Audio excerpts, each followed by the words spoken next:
오늘 말씀은 오직 성경이라는 제목으로 말씀을 드리는데요.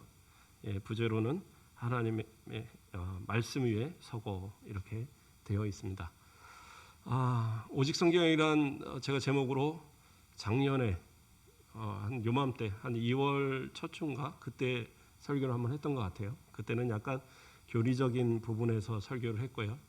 오늘은 우리가 약간 실천적인 부분에서 오늘 우리의 주제죠. 그리스도의 마음을 가진 자, 실천 목표 첫 번째가 오직 성경이잖아요. 이 제목으로 해서 함께 은혜 받고자 합니다. 우리가 이제 실천 목표가 바뀌었으니까 구호도 바뀌어야 되잖아요. 우리 장로님들하고 우리 성도님들하고 아직 연습이 안 돼서 그래서 연습을 좀 한번 하고 말씀을 한번 봤으면 좋겠어요. 이따 광고 시간에도 우리 하시겠지만 우리 장로님이 나오셔서 말씀 위에 하면 우리 성도들은 서고, 또 믿음으로 하면 살고, 예수만 하면 전하자 이렇게 하는 거예요. 자, 한번 이제 저하고 연습을 하는 겁니다. 말씀 위에 믿음으로 예수만, 이렇게. 그래서 항상 좀 이렇게 외우고 하면서 우리 마음 가운데 좀 새기는. 그래서 우리의 삶 속에 진짜 좀 실천하는 그러한 실천 좀 목표가 됐으면 좋겠어요.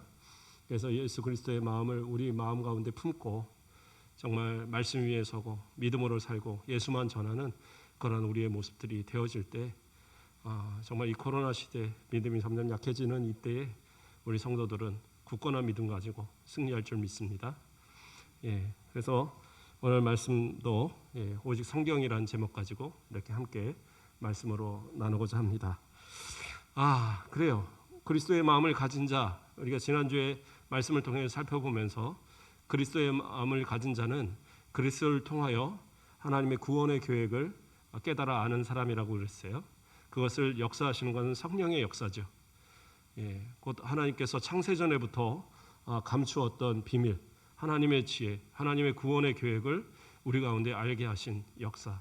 이건 엄청난 사건입니다. 아무나 이것을 믿는 게 아니에요. 아무나 아는 게 아닙니다. 하나님께서 택하신 백성들, 택하셔서 구원하시기로 작정하신 우리들이기 때문에 아는 거예요.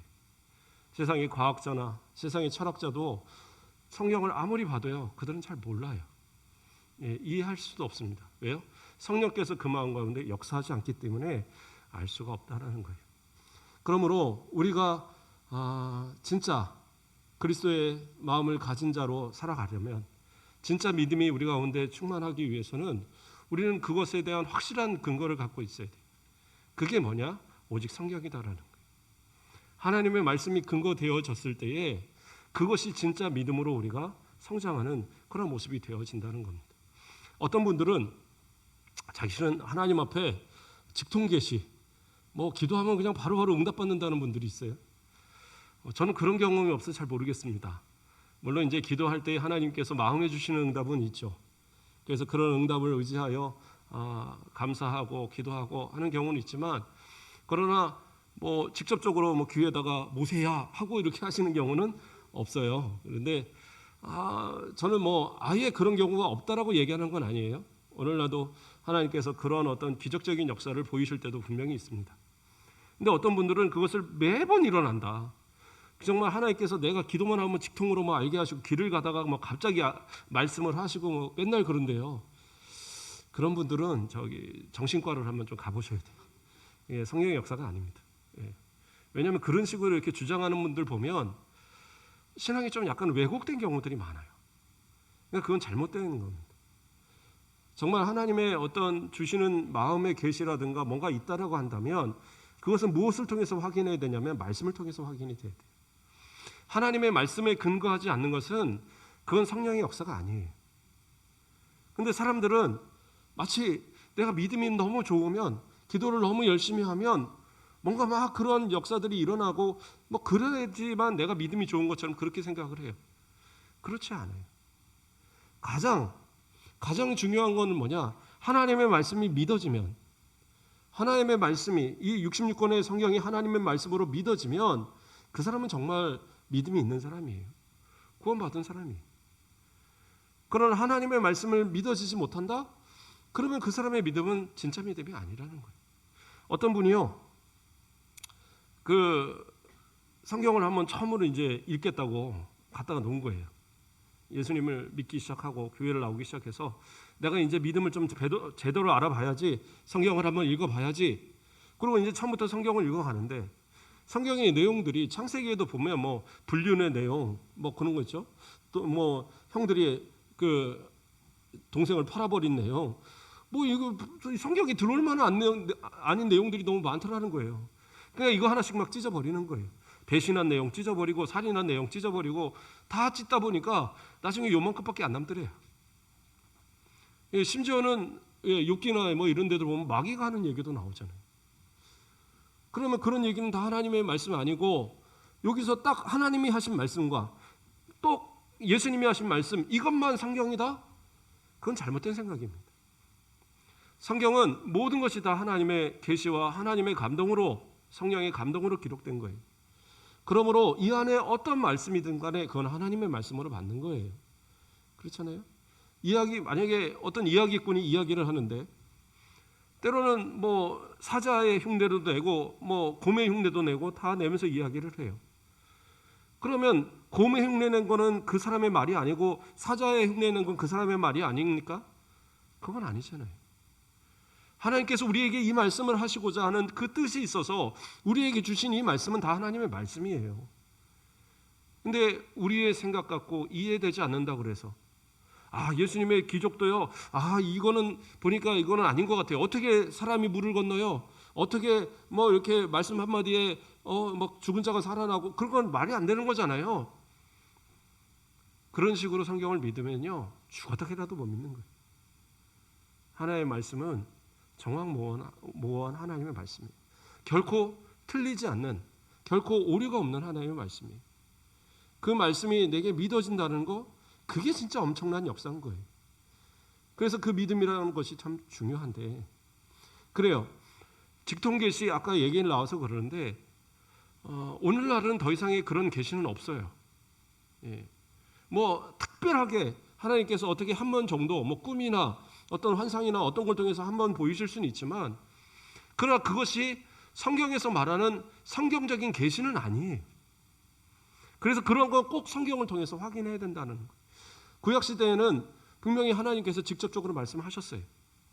그래서 구약 성경 특히 선지서들을 보면 하나같이 그 맨 앞부분에 나올 때 뭐 하나님께서 말씀하시되 뭐 누구에게 말씀하시되 누구에게 임한 계시다 이런 식으로 나와요. 그래서 이사야서도 보면 처음 시작할 때에 1장 1절에 유다 왕 우시아와 요담과 아하스와 히스기야 시대의 아모스의 아들 이사야가 유다와 예루살렘에 관하여 본 계시라. 그래서 직접적인 계시가 있었다고 얘기를 해요. 뿐만 아니라 이사야서 다음에 예레미야서에서도 1장 2절에 아몬의 아들 유다 왕 요시야가 다스린 지 13년에 여호와의 말씀이 예레미야에게 임하였고, 그러니까 뒤에 뭐 선지서들 소선지자들 다 앞에 그런 식으로 나옵니다. 그러니까 하나님께서 직접적인 계시가 있었어요. 구약 성경은 대부분 물론 직접적인 계시가 아니더라도 그건 다 하나님의 영감으로 기록되었다라고 우리는 믿어요. 그러면 신약 성경은 어떠합니까? 신약 성경도 이 66권의 그러니까 신약 성경 27권이 다 완성되고 사도 시대가 끝나기 전까지는 분명히 직접적인 계시도 있었어요. 대표적인 예로 요한계시록 같은 경우에 요한계시록 같은 경우는 어떻게 되어 있습니까? 요한계시록 1장 1절을 보면 예수 그리스도의 계시라, 분명히 계시라고 얘기하고 있어요. 그래서 예수님께서 주신 계시, 그 계시를 듣고 또 그 눈으로 본 거를 쓴 것이 바로 요한계시록이잖아요. 그런데 다른 그러면 뭐 복음서라든가 다른 서신서라든가 이런 건 뭡니까? 그거는 그러면 그 사람들이 썼으니까 아니잖아요. 아니에요. 성령의 감동으로, 하나님의 감동으로 쓰여진 것이기 때문에 그것은 다 오류가 없는 하나님의 말씀이에요. 그래서 디모데후서 3장 16절에서 뭐라고 그래요? 모든 성경은 하나님의 감동으로 된 것으로 뭐라고 그랬어요? 모든 성경은 다 하나님의 감동으로 되었다라고 성경이 또 증거를 하고 있어요. 그러니까 하나님의 감동으로 된 것. 그러면 66권 외에 다른 것들은 아닙니까? 예, 교회가 오랜 세월이 오면서 많은 논란이 있었어요. 특히 야고보서라든가 이런 것들은 이것이 성경적인 권위가 있느냐 아니냐 이걸 갖고 논란도 많았고, 히브리서 같은 경우도 그렇고 여러 가지 그러한 논란이 있었지만, 교회가 오랫동안 지내오면서 이것이 정리가 되고 믿음의 사람들이 이것을 모아지면서 66권의 성경이 정경으로서 인정되었어요. 물론 예수님의 제자들이 살아있는 동안에 동시대에 쓰여진 글들도 다른 글들도 많이 있습니다. 또 그 후대에 속사도 시대라고 그래서 그 후에 나오는 사람들이 쓴 글도 정말 은혜로운 글들이 많아요. 그럼에도 불구하고 그러한 것들이 성경의 66권 안에 못 들어오는 이유는 뭐냐? 기본적으로 그 안에는 성령의 영감성이 많이 퇴색됐다라고 여겨지면 교회가 받아들이지 않았어요. 말도 안 되는 왜 그런 어떤 뭐라고 그럴까요? 환상적인 거, 무슨 신비주의적인 거, 이러한 것들이 가미가 된 거, 인간적인 것이 가미가 됐다 그러면 그 중에 90%가 하나님의 말씀처럼 여겨져도 그 10% 때문에 다 빼버린 거예요. 그래서 천주교 같은 경우에는 그 정경인 66권 외에도 외경이나 위경을 그 사람들은 받아들여요. 그러니까 조금 뭐 그럴 수도 있지 뭐, 이것도 다 하나님의 말씀이 들어있으니까 다 하나님의 말씀으로 받아야지. 위험한 생각입니다. 왜냐하면 그 안에서 잘못된 부분들이 분명히 있거든. 그래서 그 잘못된 조금의 부분, 그렇죠? 예, 아주 순수한 우유에 독 한 방울만 딱 떨어져도 그건 못 먹는 거예요. 그거는 올바른 것이 아니죠. 그 가운데 뭐 하나님의 말씀이 없다, 예수님의 말씀이 없다, 그 얘기가 아니에요. 그러나 그것이 오염돼 버리면 그건 더 이상 권위가 없는 거예요. 그래서 오랜 동안 이 교회가 이 66권을 이제 오랜 세월 동안 해서 정해지고 이것을 받아들여졌단 말이에요. 예, 1000년이 넘는 시간 동안 이것이 그 교회의 66권의 정경으로서 세워져 왔어요. 그러므로 이 성경을 통해서 우리가 하나님의 말씀을 충분히 확인할 수 있고, 이 성경이 완성되진 이후로는 더 이상 그런 하나님의 직접적인 계시는 존재하지 않아요. 그러한 특별한 계시는 성경을 통해서 우리는 충분히 다 확인할 수 있어요. 문제는 뭐예요? 성경을 보지 않으니까 문제가 되는 거예요. 성경의 말씀을 듣지 않으니까 문제가 되는 거예요. 그런 거지, 이 말씀 안에서 이 말씀을 통해서 우리의 삶 가운데 적용되지 않거나 우리의 삶 가운데 이해되지 않는 부분들이 나타나는 건 아무것도 없어요. 내가 하나님의 말씀을 진짜 대하고 말씀을 진짜 내가 살피지 못하기 때문에 내게 온전한 믿음도 없고, 내가 이 말씀에서 은혜를 받지 못하니까 내가 날마다 신앙이 들쑥날쑥한 그러한 모습으로 살게 되는 거예요. 그러므로 그리스도의 마음을 가진 자는요, 오직 하나님의 말씀에 정말 말씀이 바탕이 되어서 그 말씀 위에 서 있는 사람이 진짜 신앙의 모습이다라는 사실이. 그러면 어떤 사람들은 하나님의 말씀을 분명히 많이 보는데도 불구하고 믿음이 잘 안 생기는 사람들이 있어요. 제가 얘기했었죠. 철학자들 뭐 이런 사람들이요, 성경 많이 연구합니다. 왜냐하면 성경이 쓰여졌던 그 시대에 상당한 철학들이 많이 발달을 했던 그런 시대였거든요. 그 철학의 사조들이 발달할 때에 성경도 함께 있었단 말이에요. 그러니까 성경에서 영향을 받은 그러한 철학 사상이 상당히 많아요. 그러다 보니까 철학을 연구하면서 성경들을 연구하는 거예요. 그런데 성경을 아무리 봐도요, 그들에게 믿음이 안 생겨요. 왜 믿음이 안 생길까요? 다른 게 아니에요. 성경을 볼 때 그냥 보니까 그런 거예요. 그냥 보면은요, 성경은 뭐예요? 이야기예요. 창조의 이야기, 그렇죠? 이스라엘의 역사 이야기, 뭐 도덕적인 이야기, 율법적인 이야기, 예수님의 생애 이야기, 그런 어떤 뭐 편지글, 뭐 특별하게 대단한 것이 없단 말이에요. 그러니까 못 믿어지는 거예요. 믿음이 안 생기는 거예요. 물론 하나님의 역사하시고 택하신 자들은 뭐 어떤 분들은 그 누구예요? 저 불교의 그 스님들도 어떤 분들은 성경 한번 읽어봐야지 하다가 믿음이 생겨갖고 목사님 된 사람들도 있더라고요.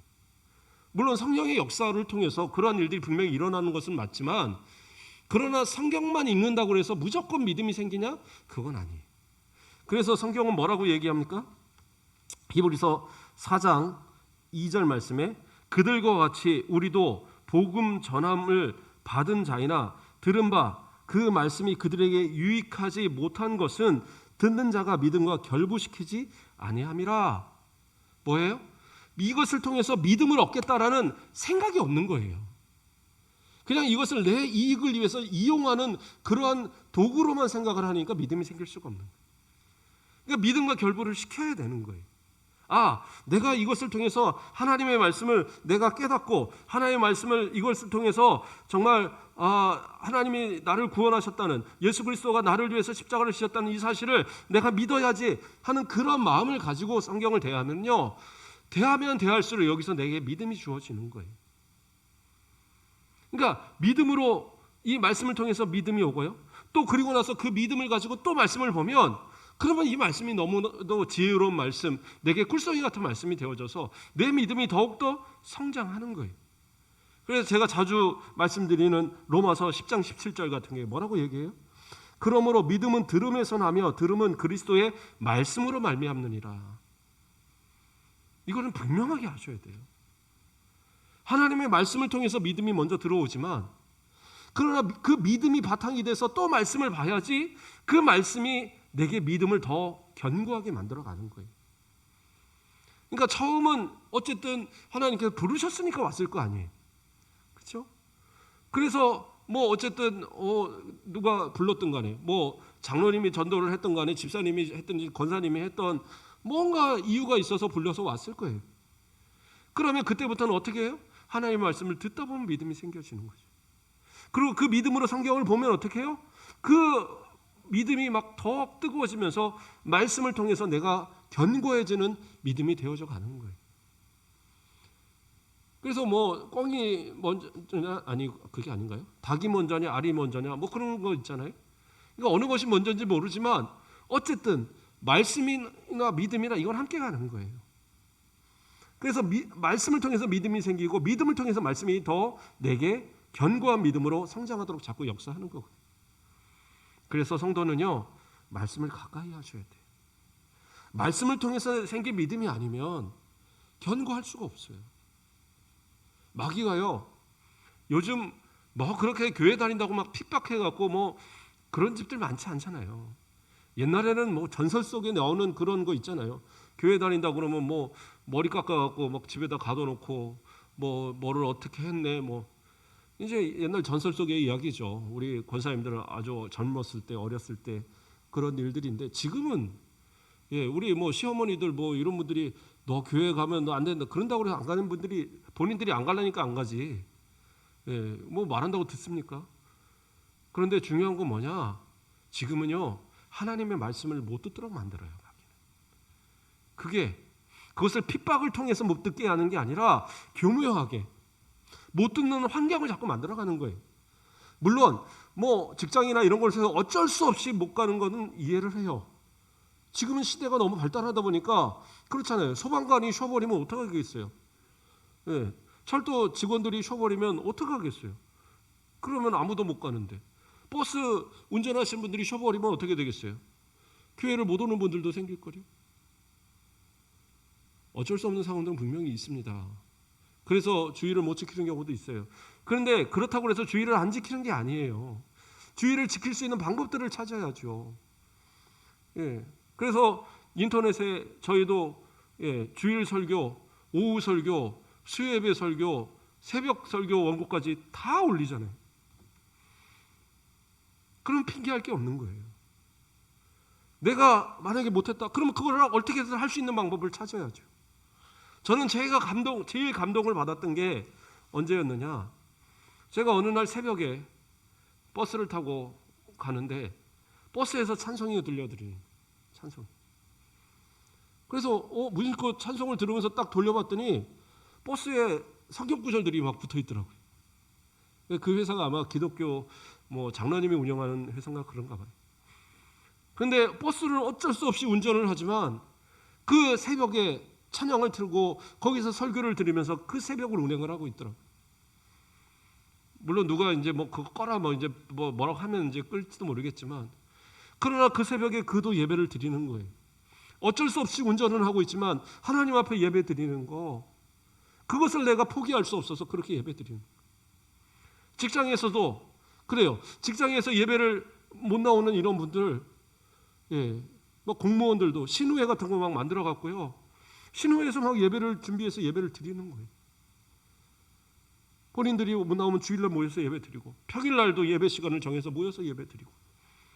그래서 저도 예전에 전에 저쪽 위에 있을 때 시청 그쪽 지역 시청 신우회 가서 설교 몇 번 했었어요.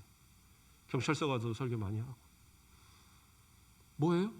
어떻게든지 신앙을 지키려고, 어떻게든지 하나님의 말씀에서 벗어나지 않고 그걸 가까이 해서 몸부림치는 사람들이 있단 말이에요. 그러니까 지금은 내가 안 해서 그렇지, 내가 멀리해서 그렇지, 하나님의 말씀이 내가 가까이 할 수 없는 그런 것은 없어요. 마귀는 자꾸 그 기회를 뺏어가는 거예요. 두렵게 생각하셔야 돼요. 씨 뿌리는 자의 비유를 지난주에도 잠깐 얘기를 드렸어요. 길가에 뿌려진 씨 어떻게 해요? 누가 뺏어가요? 악한 자가 와서 뺏어가요. 누구예요? 마귀가 뺏어간단 말이에요. 그러니까 말씀을 들을 수 있는 기회를 원청적으로 봉쇄를 해버리는 거예요. 말씀을 들으면 믿음 생겨버리니까, 믿음 생기면 마귀 버리고 하나님 자녀 돼버릴 테니까, 안 되니까 그냥 뺏어가 버리는 거예요. 그런 모습 돼서는 안 되잖아요. 곡터라고 그래도, 좋은 밭이라고 그래도 똑같이 새들도 날라오고 바람도 불고 가뭄도 타고 잡초도 자라고 다 그래요. 그런데 그거 다 견뎌내니까 거기서 30배, 60배, 100배 열매 맺는 거라니까요. 그러니까 어쨌든 믿음을 가진 사람은 하나님의 말씀에서 떠나면 안 돼요. 적어도 그래요. 내가 인터넷도 안 되고 아무것도 안 되고 그런 자리에서 나는 있는데 어떡합니까? 성경 하나라도 갖다 놓고 읽을 수 있잖아요. 그것도 안 하면, 그러면 내가 어떻게 내 믿음을 지키겠어요? 하나님의 말씀이 내 가운데 공급이 안 되는데 어떻게 내 믿음을 지키냐고요. 믿음은요, 어떻게 해요? 들음에서 나고, 들음은 그리스도의 말씀이라고 성경이 분명히 우리에게 얘기하고 있잖아요. 말씀을 통해서만이 우리 가운데 믿음이 생겨지는 겁니다. 예수님께서도 그 광야에서 시험 받으실 때 40일 주야를 금식하셨어요. 힘도 없고, 그렇죠? 저는 금식 진짜 못하거든요. 제가 제일 오래 금식해 본 거는 3일. 우리 사촌 형님 금식한다고 올라가면다고 3일 남았는데 너 같이 갈래? 그러더라고요. 그래서 가면 밥 주나? 그랬더니 나만 안 먹지, 밥은 줘. 걱정하지 마. 내 속아갖고 올라가서 3일을 쫄쫄 굶으면서 할 일 없으니까 기도만 계속하고 그리고 내려왔어요. 그랬는데 어쨌든 40일을 굶으면 상상이 안 가잖아요. 보통 한 20kg 이상 빠진답니다. 그런 힘든 가운데에 마귀가 와서 시험을 해요. 근데 놀라운 거는요, 우리는 그냥 시험한 것 같죠. 마귀가 뭐 갖고 시험했냐면 말씀 갖고 시험했어요. 말씀을 가지고 하나하나 가면서 이 시험을 하니까 예수님은 뭐라고 얘기하셔요? 그냥 물리치지 않으셨어요. 말씀으로 물리치셨어요. 그래서 그 세 번의 모든 그 시험을 물리칠 때마다 기록되었을 때 그렇게 말씀하고 계세요. 뭐예요? 철저하게 하나님의 말씀을 가지고 마귀도 물리치셔요. 예수님이 그냥 가라면 안 가겠어요? 그러나 철저하게 하나님의 말씀을 의지하는 그 모습, 예수님이 보이신 모습이에요. 하물며 우리는 말씀 없는데 어떻게 살겠어요? 말씀 없는데 어떻게 이깁니까? 마귀가 와갖고 우리를 시험할 때에 마귀야 물러가라. 뭘로 물러가려고 그럴 거예요? 저는 귀신 들린 사람도 봤거든요. 귀신 들린 사람 봤는데 제가 어린 나이였지만 친구하고 가서 이렇게 할 때 저희한테 꼼짝 못 하더라고요. 그런데 동네 집사님 한 분이 왔어요. 그 도와준다고. 갖고 놀아요, 갖고. 그러니까 진짜 믿음이 없는지 있는지는 귀신 들린 사람을 한번 만나보면 알 것 같아요. 근데 그 사람이 진짜인지 가짜인지는 또 모르겠어요. 예, 점쟁이들 보면 귀신 갖고 얘기하는데 그 사람이 진짜여야 하는데 진짜면 정말 무서워할 거예요. 예, 우리 믿는 사람들. 예, 안 무서워하면 귀신이 가짜든지 우리 믿음이 가짜든지. 예, 재밌으라고 하는 얘기인데 어쨌든 우리 성도들이 진짜 믿음은요 하나님의 말씀 바탕이 돼야 돼요. 마귀도 말씀 의지하여 물러가라 외치면 물러가는 거예요. 하나님께 기도할 때도 말씀 의지해서 기도하면 하나님이 그 말씀대로 지켜주시는 거예요. 그렇기 때문에 우리는 믿음은요 뭐예요? 우리의 모습은 진짜 그리스도의 마음을 가진 자는 오직 성경 위에서 하나님 말씀에서는 그런 믿음 가운데 살아가야 되는 거예요. 어떤 분들은 신앙생활하면 그냥 정신력으로 신앙생활하는 것 같아요. 제가 볼 때는 교회를 나오는 것이 그냥 뭐라고 표현할까? 안 나가기는 좀 그렇고 안 나가면 왠지 하나님 앞에 죄스러운 것 같고 나가서 앉았자니 너무 힘들고 주일 한번 오전 한번 나와서 나오는 자체도 너무 힘들어갖고 막 그런 분들. 그런데 저는 부탁드려요. 정신력으로 신앙생활하지 마세요.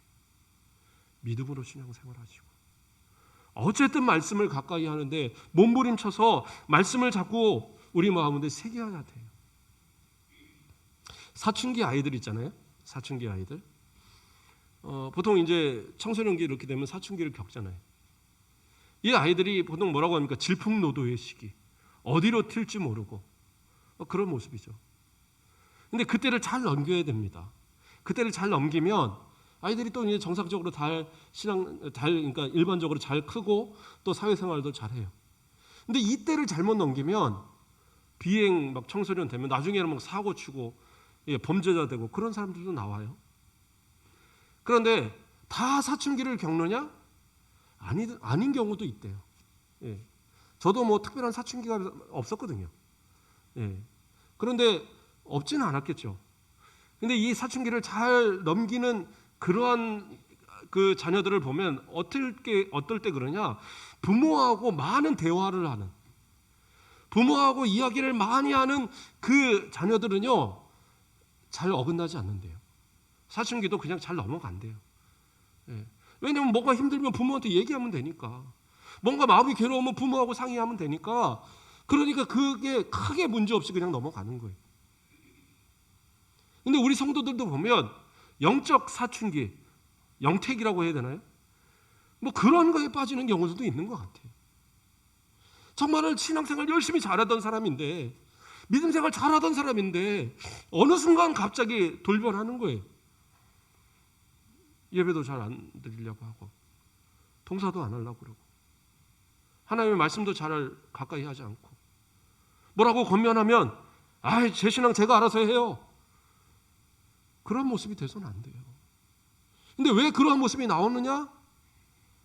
잘 보세요. 내가 하나님의 말씀에서 혹시 멀어지고 있지는 않는가? 하나님의 말씀에서 내가 멀어지고 있지는 않는가 보라니까요. 진짜 하나님의 말씀을 통해서 하나님과의 대화가 계속 이루어지면 그 사람이 어떻게 영택에 빠집니까? 하나님의 말씀이 내게 계속적으로 얘기하시는데 내가 어떻게 살으라고, 어떻게 신앙생활하라고, 어떻게 하나님 앞에 서라고 말하고 계시는데 그 말을 어떻게 외면하고 살아가냐고요. 그래서요, 성도가 영적 사춘기 이런 거에 빠지지 않으려면, 그리고 혹시 그러한 시기에 있더라도 이것을 잘 이겨나가려면 하나님의 말씀 가까이 해야 된다는 얘기예요. 하나님의 말씀. 내가 만약에 그러한 모습들 제대로 하지 못하다 보면 히브리서 12장 15절에 뭐라고 그래요?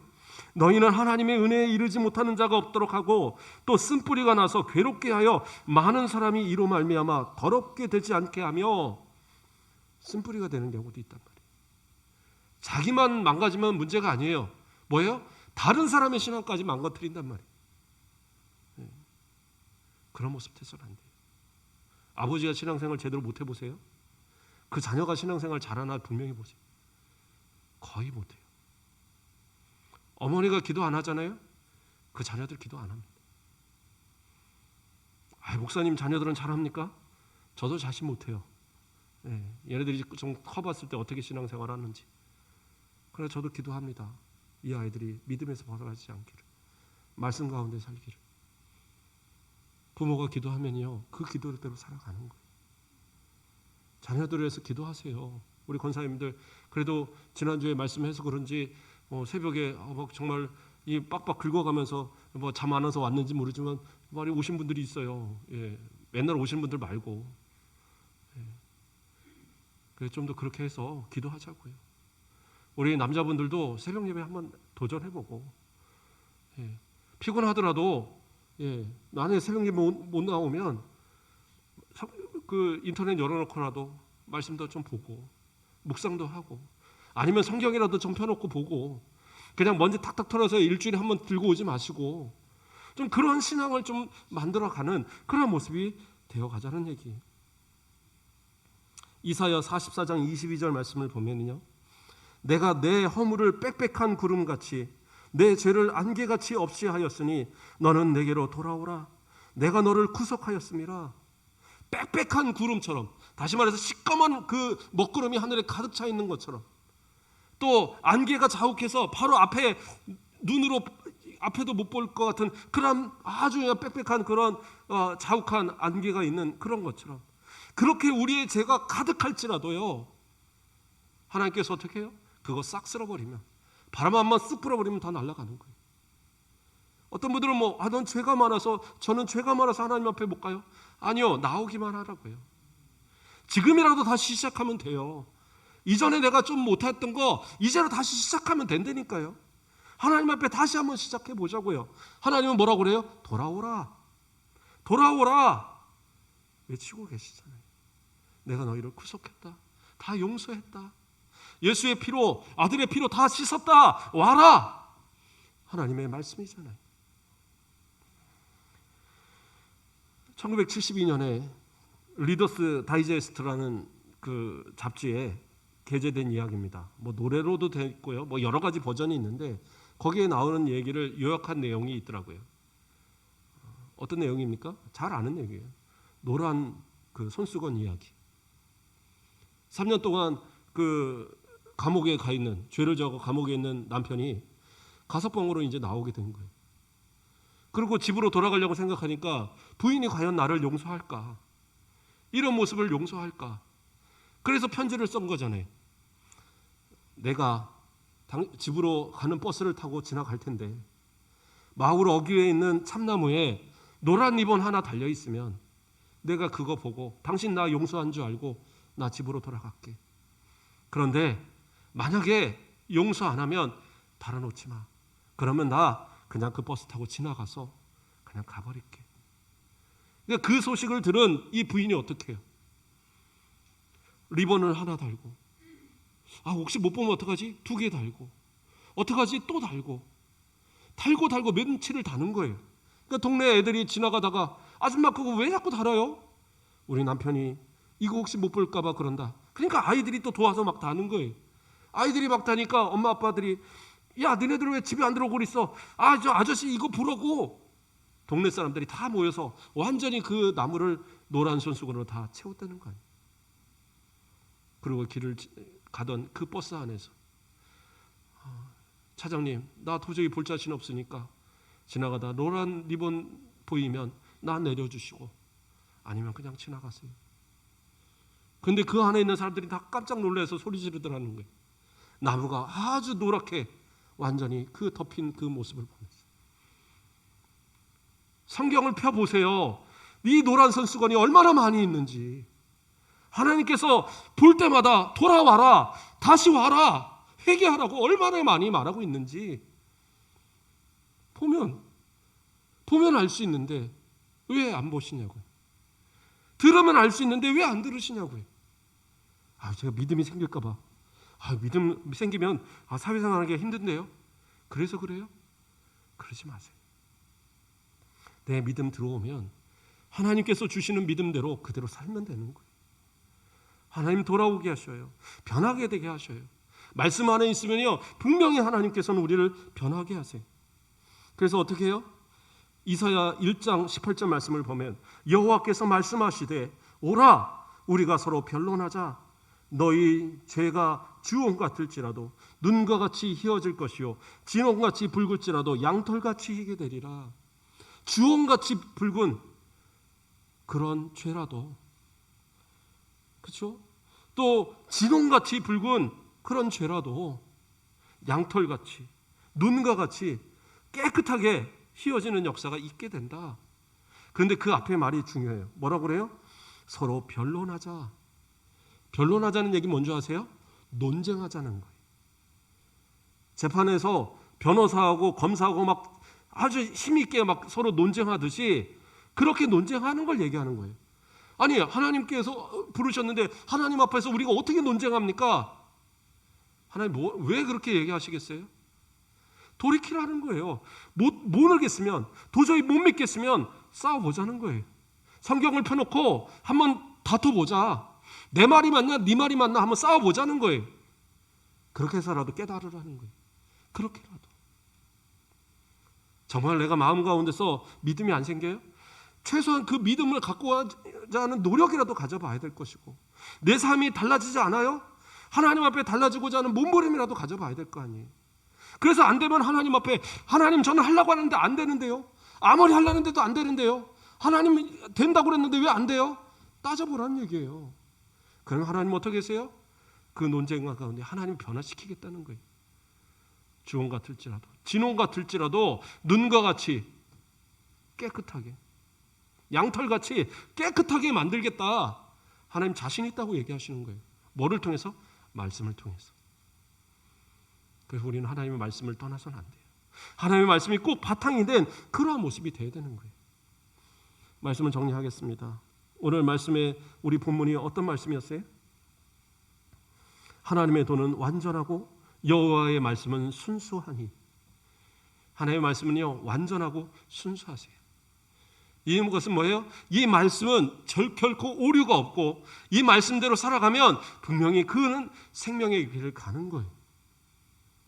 그러므로요, 이 말씀만이 우리 가운데 살 길을 보여주는 진짜 믿음을 갖게 하는, 진짜 구원으로 인도하는 역사가 있다는 거예요. 세상에 아무리 좋은 글은요, 되게 좋은 것 같아도요, 시대마다 달라지고 달라져요. 그러나 하나님의 말씀은 영원토록 변함이 없습니다. 이 약속으로 우리를 구원하셨고 이 약속으로 우리를 하나님의 자녀 삼으셨어요. 이 말씀을 끝까지 우리 마음 가운데 새기고, 그렇죠? 로마서 4장 20절을 하나 더 읽어드릴게요. 믿음이 없어 하나님의 약속을 의심하지 말고 믿음으로 견고하여져서 하나님께 영광을 돌리며, 믿음으로, 오직 믿음으로 이 말씀을 굳건하게 붙드시고 이 말씀을 통해서 구원의 백성, 하나님의 자녀로서 올 한 해를 하나님 앞에 정말로 한번 영광 돌려보고 정말 하나님 앞에 승리해보고, 그래서 하나님께서 주신 복으로 정말 차고 넘치도록 받아 누리시는 저와 여러분 되시길 주님의 이름으로 축복합니다. 기도하겠습니다. 사랑의 하나님, 감사를 드립니다. 우리를 얼마나 사랑하시는지 날마다 하나님의 말씀을 우리에게 주시고 이 말씀을 통하여서 주님 앞에 더 가까이 나아갈 수 있도록 인도하심을 감사를 드립니다. 우리는 연약합니다. 부족합니다.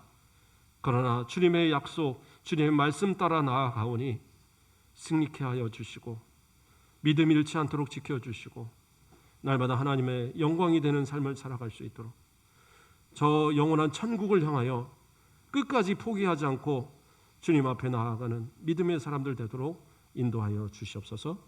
감사합니다. 예수 그리스도의 이름으로 기도드립니다. 아멘.